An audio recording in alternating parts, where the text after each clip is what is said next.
This channel does not promote any violent, harmful, or illegal activities. All content provided by this channel is meant for an educational purpose only. মুখ্যমন্ত্রী মমতা বন্দ্যোপাধ্যায় উত্তরবঙ্গ সেখানে তিনি রয়েছেন আপনারা জানেন। মিরিকে আজ যাওয়ার কথা, কিন্তু সেখানে না গেলেও সবথেকে ক্ষতিগ্রস্ত সুখিয়া পুকুরিতে আজ তিনি যাবেন, সেখানে ত্রাণ তুলে দেবেন।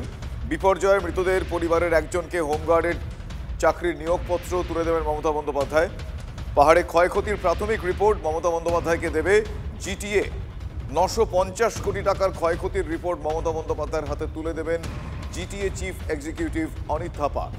ভোটের আগে এই সফরে পাহাড়ের রাজনৈতিক নেতাদের সঙ্গে মমতা বন্দ্যোপাধ্যায় কোনো রকম বৈঠক করেন কিনা অবশ্যই সেদিকে নজর রয়েছে। পাহাড়ে 3টি বিধানসভার মধ্যে কালিম্পং অনিত থাপার দলের দখলে, বাকি 2 আসন বিজেপির হাতে।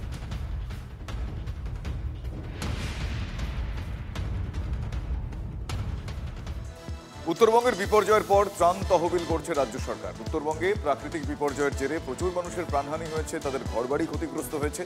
রাজ্য সরকারের তরফ থেকে মৃতদের পরিবারকে ক্ষতিপূরণ দেওয়া হয়েছে, সেই ক্ষতিপূরণ দেওয়ার পর্বও চলছে।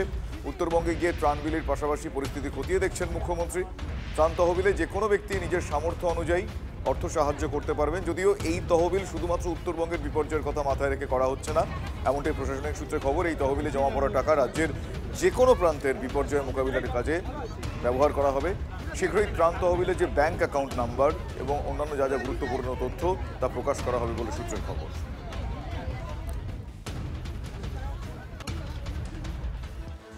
এসডিআরএফে কেন্দ্রের দেওয়া 5000 কোটি টাকা, সেটা কোথায় গেল, কেন হিসেব দেওয়া গেল না, কেন্দ্রীয় শিক্ষা প্রতিমন্ত্রী সুকান্ত মজুমদার সে প্রশ্ন তুলেছেন। শোনাবো আপনাদের। কেন্দ্র সরকারের যে share, that is around 5000 crore, সেই 5000 কোটি টাকাটা গেল কোথায়, তার তো একটা হিসেব দিতে হবে। এসডিআরএফ ফান্ড যেটাকে বলে, এখনো পর্যন্ত আমি তৃণমূল কংগ্রেসের কোনো মন্ত্রী, মুখ্যমন্ত্রী বা অন্য কোনো নেতা তাদের কাছ থেকে তো এটা জানতে পারলাম না যে এসডিআরএফ ফান্ড, যেটা কেন্দ্র সরকার 75% টাকা দেয়, 25% রাজ্য সরকারের, যেখানে কেন্দ্র সরকার বিগত 5 বছরে 5000 কোটি টাকা দিয়েছে, সেই টাকাটা গেল কোথায়? উত্তরবঙ্গের পরিস্থিতি আপনারা জানেন, সেখানে ভয়াবহ অবস্থা, বিপর্যস্ত পরিস্থিতি। এমন দুর্দশার জন্য আবারও ভুটানের জলকেই দায়ী করলেন মুখ্যমন্ত্রী। তিনি দাবি তুললেন ক্ষতিপূরণের, জানিয়ে খুব স্বাভাবিকভাবেই রাজনীতির আকচাকচি শুরু হয়ে গিয়েছে।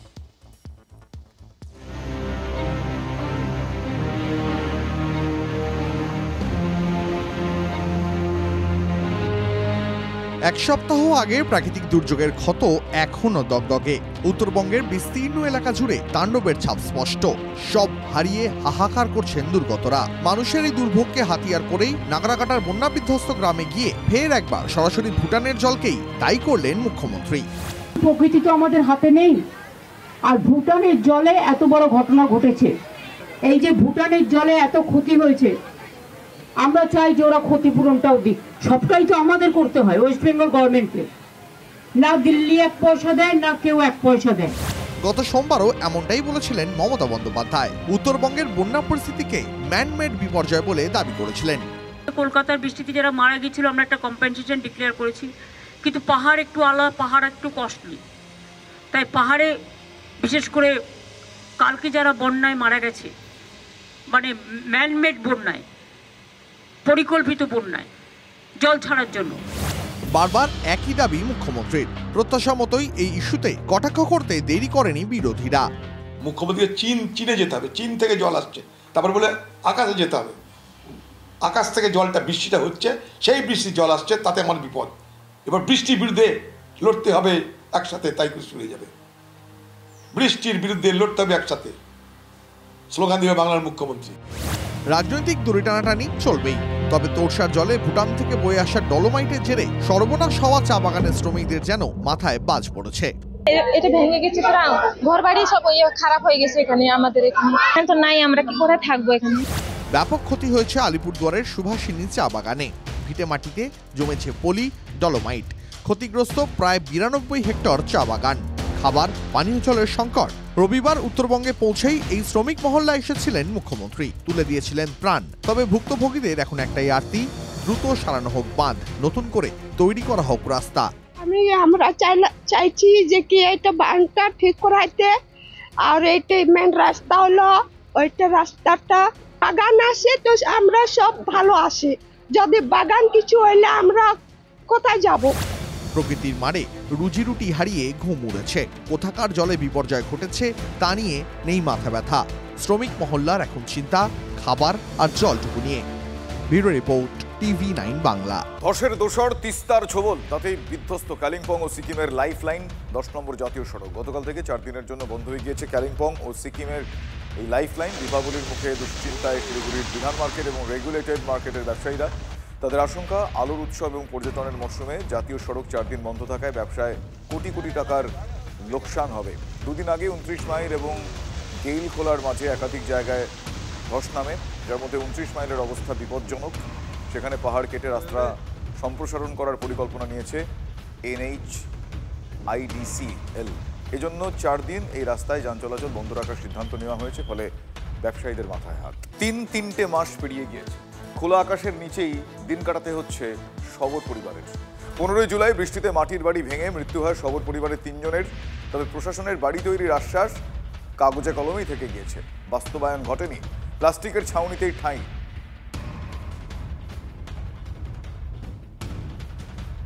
চিৎকার করেছি অনেকবারই, তো চিৎকার করলে তো আর শোনা পাই নাই। আমিও কিছুটা অবশ্য করেছিলাম, তার মধ্যে আমার বউটাকেও কিছুটা ক্লিয়ার করলাম। তো বউটা 3 বার রাগ কাটিয়েছে, তারপর থেকে ওরা ডেড হয়ে গেছে। কজন মারা গেছিল? এইখানে 3 জন মারা গেছে। তো ঘর ভাঙার জন্য কিছু দেয়নি। ঘরের তালিকায় নাম ছিল, লিস্টে নাম ছিল, এরকম শুনেছিল না? আগে ছিল, বলতেছিল যে হ্যাঁ ঘর এসেছে, ঘর আসার প্রবলেম সবকিছু বলতেছিল। তারপরে না, ঘরের কোনো খোঁজ খবর পাওয়া যায়নি। কিচ্ছু আসে না। এই যে সরকার অনেক কিছু পাঠাচ্ছে, কোনো কিছু নাই। কাপড় চোপড় তাকিয়ে আমাদেরকে দেয়। কারা পাচ্ছে সেগুলো? ও সব আমাদের এখানে আধার কার্ড আছে। আধার কার্ড মানে এক সাইডটা কি করে জলে ঢুকায় নিয়ে কি করেছে। আমারটা আছে ভোটার কার্ড হারানি। বৃষ্টির জন্য ওইদিকে দেয়াল এদিকে পড়ে গেছে, তারপরে মাটি চাপা হয়নি। কাজের মানুষ তো ওরা বুঝতে পারে না। চারদিকে দিয়েছে, ত্রিপাল দিয়েছে, আর কি দিতে পারে। ঘটনার পরে অনেকেই এসেছে, তারপরে আর কিছু কেউ করেনি। আধার কার্ড হারিয়ে যাওয়ায় সরকারি পরিষেবা থেকে বঞ্চিত হচ্ছেন, এমনটা স্থানীয় পঞ্চায়েতের তরফ থেকে দাবি করা হয়েছে। তাদের কোনো ডকুমেন্টস পাইনি, হতে আমরা কিছু সাহায্য করতে পারিনি। তার আধার কার্ড করার জন্য আমরা কিছু ক্যাম্প বা কোনো অনেক কিছু মানে তাগিদা করছি যে আমরা আধার কার্ড করে দিতে পারি। ওদের কি আধার কার্ড নেই না? না, অবশ্যই ছিল, তার মনে হয় ওরা মানে হারিয়ে গেছে। আমি এই মধ্যে আমি চেষ্টা করব যেমন তাড়াতাড়ি আমি ক্যাম্পটা করতে পারি। স্থানীয় প্রশাসনের গাফিলতিকেই দুষছে বিজেপি। আজকে এটা চোখে আঙুল দিয়ে দেখিয়ে দিচ্ছে যে এই প্রান্তিক মানুষ সবর এই জাতির উন্নয়নের জন্য এটা করেনি। সরকারকে কিছু বলতে গেলে বলছে ওদের আধার কার্ড হয়নি। ওদের আধার কার্ডের দায়িত্ব তো সরকারের, কেন ওদের আধার কার্ড দেয়নি? SIR এর নামে মমতা বন্দ্যোপাধ্যায় লড়াই করছেন, আর এই প্রান্তিক মানুষগুলো, এই আদিবাসী মানুষগুলো এখনো আধার কার্ড কেন হলো না, তার জবাব কিন্তু BDO এবং প্রশাসনকে দিতে হবে। তৎকালীন হিসাবে যেটুকু করা প্রয়োজন প্রশাসন সেটা বা স্থানীয় পঞ্চায়েত সেটা করেছে, কিন্তু এটা যেহেতু তাদের একটা বৃহৎ পরিসরে এটা কাজ করার বিষয় আছে, সেই জন্য প্রশাসনকে আমরা এটা আবার রিমাইন্ড করব বা তাদেরকে আমরা অনুরোধ জানাবো যে দ্রুত শীঘ্রই যাতে ওই সবর পরিবারগুলো যে ক্ষয়ক্ষতির সম্মুখীন হয়েছে তাদের পাশে দাঁড়ানো এবং তাদের ঘর বাড়ি যাতে পুনরায় করে দেওয়ার ব্যবস্থা করা যায় সেই বিষয়টা দেখার জন্য। অন্যদিকে বাদুড়িয়ায় রাস্তার দাবিতে রাস্তা কেটে অবরোধ বিক্ষোভ। গতকালই চাতরা পঞ্চায়েত অফিসে তালা ঝুলিয়ে বিক্ষোভ দেখান অনেকেই। রাস্তা তৈরির জন্য অর্থ বরাদ্দ হলেও রাস্তা কোথায়? 1 বছর পরেও প্রস্তাবিত রাস্তা তৈরি না হওয়ায় স্থানীয়রা ফুঁসছেন। রাস্তা কাটা ঠিক হয়নি বলছেন চাতরা গ্রাম পঞ্চায়েতের প্রধান।